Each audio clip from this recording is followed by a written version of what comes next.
বন্ধুরা, আশা করি তোমরা সকলে ভালো আছো। তোমার চ্যানেলে তোমাদের সবাইকে স্বাগতম। তো আজকের আলোচনাটা কিন্তু একদম দুর্বল ছাত্রছাত্রীদের জন্যই শুধুমাত্র আলোচনা, যাদের একটাই প্রশ্ন যে পাস করব কি করে, বা তার থেকে বড় প্রশ্ন কত মার্কস পেলে আমরা পাস করব।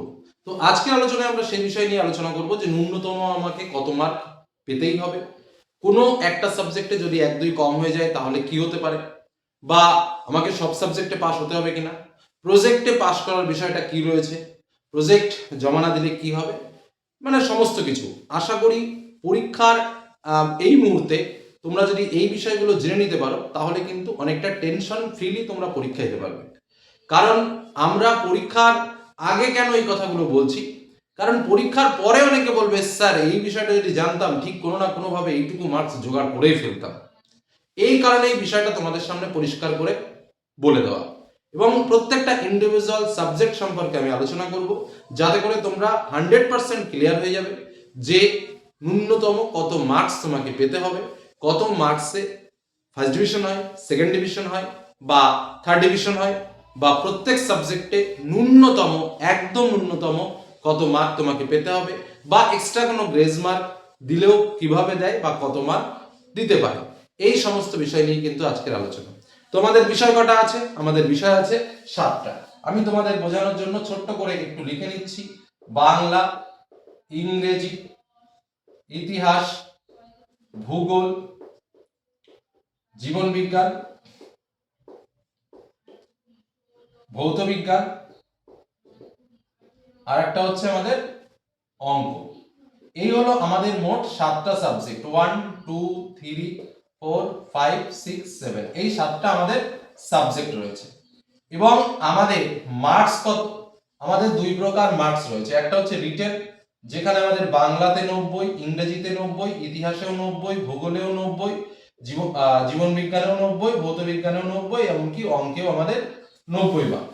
তাহলে আরো একটা 10 মার্কস যেটা আমাদের এক্সট্রা রয়েছে, সেটা কোথায়? সেটা হচ্ছে প্রজেক্টে রয়েছে। প্রত্যেক সাবজেক্টেরই আমাদের প্রজেক্ট মার্ক রয়েছে, যেখানে কিন্তু হচ্ছে আমাদের 10 করে মার্কস রয়েছে। তাহলে এই মিলে প্রতি সাবজেক্টে আমার কত মার্ক হলো? প্রতি সাবজেক্টে আমার 100 করে মার্কস হলো। কথাগুলো খুব ভালো করে বুঝে নেবে, দ্বিতীয়বার আর কাউকে বোঝাতে হবে না, বা নিজে অন্যদের বোঝাতে পারবে। তাহলে মোট কত হলো? 100 মার্ক হলো। এবার আমাকে পাস মার্ক, পাস মার্ক কত আছে? প্রত্যেক সাবজেক্টে পাস মার্ক হচ্ছে 25। পাস মার্কটা কত করে?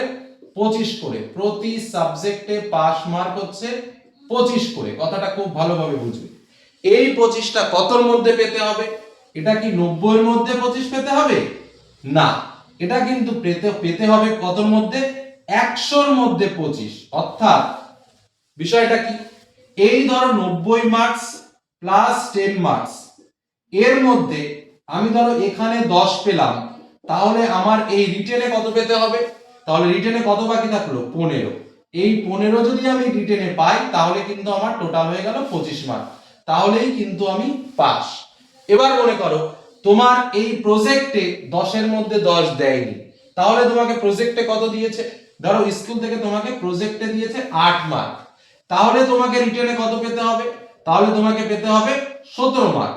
তাহলে তুমি 17 মার্ক পেলে কিন্তু তোমার টোটাল হবে 25 মার্ক। অর্থাৎ মূল বিষয়টা তাহলে কি দাঁড়ালো?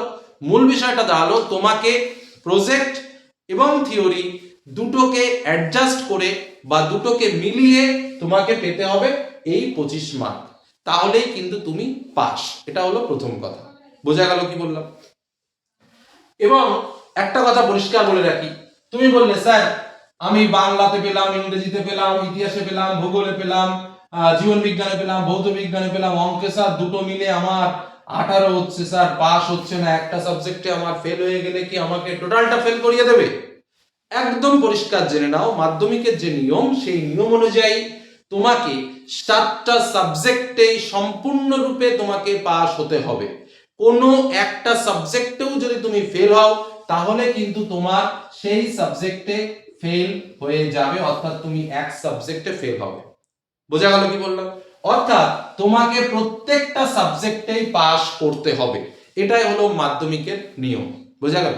এবার কথা হচ্ছে পরবর্তী কথা, তাহলে কি একটা সাবজেক্টে ফেল করলে পাস কি ফেল সে তুমি বুঝতেই পারছো, ফেল হয়ে যাবে। আর দুটোর কথা তো বলাই নেই। এবার কথা হচ্ছে স্যার আমার যদি কোনো কারণে 25 না হয়ে 1-2 কম হয়ে যায় সেক্ষেত্রে কি আমাকে ফেল করিয়ে দেবে? এটুকুও তোমাদেরকে বলে রাখি, দেখো 1-2 ইভেন 3 মার্কের ক্ষেত্রেও আমি তোমাদের এটা বলে দিচ্ছি, যদি কেউ 3 মার্কও কম পায় তাহলেও তাকে ফেল করানো হয় না। বিগত বছরের অভিজ্ঞতা থেকে বলছি কথাটা, বিগত বছরগুলোর অভিজ্ঞতা থেকে বলছি, কারণ এবছর কি করবে সেটা পরীক্ষার পরবর্তী সময়ে গ্রেস মার্কের বিষয়টা জানা যাবে। কিন্তু যদি কারো 2 বা 3 মার্কস কম থাকে কোনো বিষয়ে, যে যার জন্য সে পাস করতে পারছে না, তখন দেখা যায় যে সেক্ষেত্রে তাকে এক্সট্রা করে কিছু গ্রেস মার্ক দিয়ে তাকে পাস করিয়ে দেওয়া হয়। সেটাও যদি আমি ধরি তাহলে এই যে 25 এর থেকে আমি যদি আরো 2 বা 3 মাইনাস করি, তাহলে যদি আমি টোটাল 22 বা 23 মার্ক করে যদি আমি পাই, টোটাল মানে কি, এই প্রজেক্ট এবং রিটেন এই দুটো মিলে যদি আমি 22 বা 23 মার্ক পাই তাহলেই কিন্তু আমার পাস। তাহলে ঘুরে ফিরে আমি যদি বলি যে আমার প্রজেক্টের ক্ষেত্রে যারা মোটামুটি একটু মুখ চেনা ছাত্রছাত্রী, তারা বেশিরভাগ সবই 10-এ 10 করেই দেওয়া হয় স্কুল থেকে। 2-একটা ছেলে মেয়ে আছে যাদের 8 বা 9 এরকম মার্কস দেওয়া হয়, তার থেকে কম স্বাভাবিকভাবে দেখা যায় না। তবে সেক্ষেত্রে কি হচ্ছে বিষয়টা, সেক্ষেত্রে হচ্ছে ন্যূনতম এই 8-9 মার্ক বাদ দিয়ে তোমাকে যেটা ধরে রাখতে হবে যে তুমি 15টি মার্ক কষ্টে সৃষ্টে করে সেখান থেকে নিয়ে আসবে। এই 90 এর মধ্যে যদি 15 না পাও তাহলে আর কিছু করার নেই। কারণ দেখো প্রত্যেক সাবজেক্টে তোমাদের একটা ক্লু বলে দিই আমি, যে ক্লুগুলো খুব ভয়ঙ্কর। প্রত্যেক সাবজেক্টে তোমরা এমসিকিউ পাবে, এমসিকিউ অন্ততপক্ষে 10টা রয়েছে, চোখ বুজে এমসিকিউ করলেও তোমরা 5-6টা এমসিকিউ করতে পারবে প্রত্যেক সাবজেক্টে।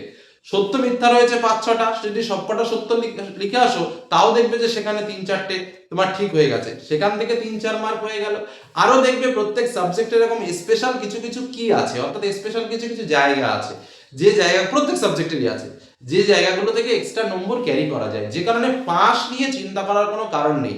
তোমাদের জন্য আমি স্পেশাল সাবজেক্টিভ আলোচনা করেছি, কিছু কিছু চালাকি আলোচনা করেছি, সেগুলো যারা দেখেছো তারা খুব ভালো করে বুঝে গেছো যে মার্কস পাওয়াটা ফ্যাক্টর নয়, আর পাস মার্ক পাওয়াটা তো ফ্যাক্টরই নয়।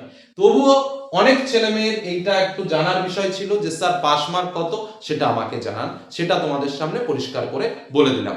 এবার আমি আসবো পরবর্তী আলোচনা, যেটা হচ্ছে ডিভিশন মার্ক। ডিভিশন মার্ক হচ্ছে 60% মার্ক, এটা হচ্ছে ফার্স্ট ডিভিশন। আমাদের টোটাল 700-র মধ্যে পরীক্ষা হচ্ছে, তাহলে ফার্স্ট ডিভিশন মার্ক কততে হচ্ছে, 420 পেলে, 420 প্লাস 420 থেকে 700-র মধ্যে 700-তে 700 যারা পাবে সবাই হচ্ছে ফার্স্ট ডিভিশন। বোঝা গেল কি বললাম? সেকেন্ড ডিভিশন মানে কত, 45% মার্ক। 45% মানে কত, 7 × 45 ইকুয়াল টু 3 8 3 31, 315 থেকে 419 পর্যন্ত যারা মার্কস পাবে তারা হচ্ছে সেকেন্ড ডিভিশন। আর স্বাভাবিকভাবে 315-র পরে অর্থাৎ 314 যে পাবে সে কিন্তু থার্ড ডিভিশন হয়ে গেল থেকে। আর পাস মার্ক কত, 25, তাহলে 25 × 7 ইকুয়াল টু কত হচ্ছে 175, মানে 175 থেকে 314 পর্যন্ত যাদের মার্ক তারা পাবে হচ্ছে থার্ড ডিভিশন। বোঝা গেল কি বললাম? তাহলে ফার্স্ট ডিভিশন কি, 420 থেকে 700 মার্ক পর্যন্ত ফার্স্ট ডিভিশন। টোটালটাকে যোগ করে দেখবে, যদিও এখন এই ডিভিশনের বিষয়টা নেই, গ্রেডের বিষয়টা থাকে, তবুও ক্যালকুলেশনটা তোমাদের বলে দিই। আর 315 থেকে 419 পর্যন্ত সেকেন্ড ডিভিশন, 314 থেকে 175 থেকে 314 পর্যন্ত হচ্ছে থার্ড ডিভিশন। এই হলো আমাদের ডিভিশন মার্ক। আবার অনেকে বলে স্যার স্টার মার্ক কত পেলে, স্টার মার্ক, স্টার বলতে আমরা যেটাকে বুঝি 75% মার্ককে আমরা স্টার মার্ক বলি। তো বলছি 3 3 52 অর্থাৎ 525, এই 525 থেকে তোমার 700 এর মধ্যে পেলে তোমাকে সেটা স্টার মার্ক বলে, কিন্তু স্টার পেলেও তোমার সেটাকে অ্যাকচুয়ালি ফার্স্ট ডিভিশন বলেই উল্লেখ করা থাকে, যেমন আমি এখানে 700 পর্যন্ত দিয়েছি। তাহলে স্টার হচ্ছে 525 থেকে 700, ফার্স্ট ডিভিশনটা যদি আমি একটু ঠিক করে লিখি তাহলে এখানে আমি বলতে পারি 524, 420 থেকে 524 ফার্স্ট ডিভিশন, সেকেন্ড ডিভিশন 315 থেকে 419, থার্ড ডিভিশন 175 থেকে 314। কিভাবে নির্ণয় করা হয়, তুমি প্রত্যেক সাবজেক্টে যে নম্বর পেলে সেই নম্বরটাকে যোগ করবে। ধরো তুমি বাংলাতে পেলে 70, ইংরেজিতে পেলে 60, এটাতে পেলে 70, এটাতে পেলে 75, এটাতে পেলে, এরকম ভাবে করে টোটালটাকে যোগ করে যা হবে সেটাকে 7 দিয়ে ভাগ করলে যে পার্সেন্টেজটা আসবে বা টোটাল যে সংখ্যাটা, যে মানটা পেলে সেই মানটা কোন ঘরে আছে সেটা দেখে নিলে তুমি তোমার ডিভিশনটা নির্ণয় করতে পারবে। তো এই হলো আমাদের পাস মার্ক, এই হলো আমাদের ডিভিশন সিস্টেম। আশা করি এই পাস করা নিয়ে টেনশন তোমাদের মাথায় আর থাকবে না, এবং এই প্রশ্ন আর কাউকে করবে না। পরীক্ষা রিল্যাক্সে দাও, ভালোভাবে পরীক্ষা দাও, পাস মার্ক নিয়ে চলে আসো। এটুকুই বলে শেষ করলাম। ভালো থেকো, সুস্থ থেকো, সাবধানে থেকো, ধন্যবাদ।